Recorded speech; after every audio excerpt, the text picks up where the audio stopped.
Hello, welcome to our latest edition of Jacoby Art Center Art Club. I am your instructor, Miss Muscarella. We are going to be talking about Chinese New Year. So Chinese New Year is Friday, February 13th, and we are going to be creating lantern drawings to celebrate Chinese New Year. So oftentimes lanterns are used to decorate to celebrate Chinese New Year, and the colors gold and red are used. Red signifies good luck. You can use any color paper you have just laying at home. These projects for our virtual edition are just all supplies that you may have on hand or that you could easily get. So any color paper will do. If you have red, that's perfect, but if not, that's okay too. If you have paint, you can grab some paint, a pen or a pencil. If you have markers, crayons, colored pencils, whatever you have to color with, go ahead and grab. So you need something to draw with, a pen or a pencil. You need something to color with, a marker, color pencil, crayon, paint, whatever you have. And then a piece of paper. So for the first part of the lesson, we are going to just set up the paper. So this is the finished version. I'm going to start fresh with you. So easy enough, take your pen or whatever you're using and draw a big curving line across your page. And then you're gonna draw another curving line anywhere, but it needs to cross at some point.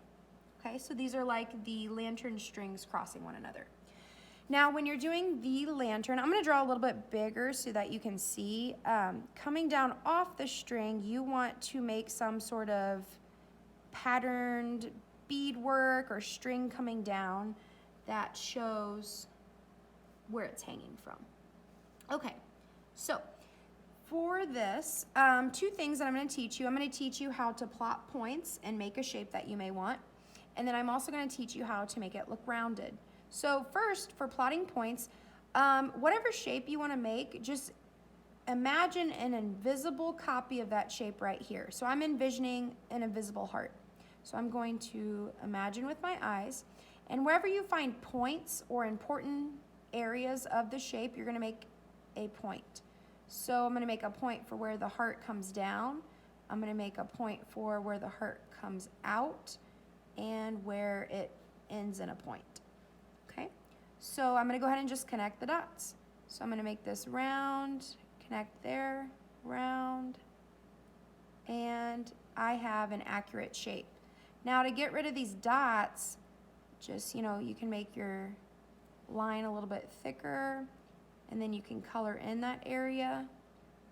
It even may look nice making it look like it's a shadow back here.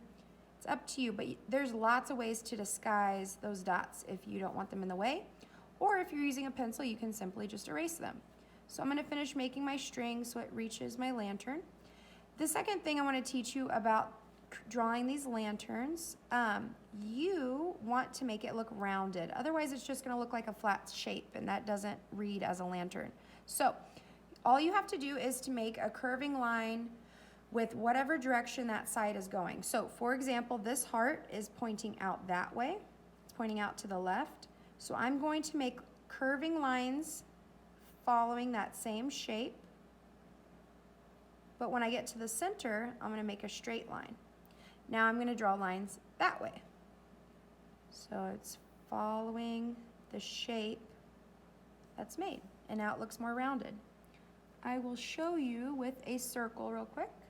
So I'm going to plot my points. I'm going to make an oval actually. Okay, so now I'm just going to connect my dots. It's a little wonky, that's okay. Okay, so I'm going to make a curve with the side of the shape, whatever direction it's going. And then in the middle, it's straight. And then out here, it curves. So now you're gonna have more of a three-dimensional shape. And the last thing you can do, so you can color this however you'd like. I didn't add a whole lot of color to mine. I suggest, colored pencils and crayons really work the best. And you can even just make it a black ink drawing. It's up to you. But the last thing, if available, take paint, and you can just use a Q-tip from home. So if you take your Q-tip and you dip it in paint, then all along your string, just make tiny little dots, And if you press too hard, it doesn't work, so you have to just kind of press it on there lightly, and it makes a really nice dot. If you do not have paint, you can easily use markers, colored pencils, but you're gonna make these little gold circles all along that string. So thank you so much for joining us. We'll see you next time.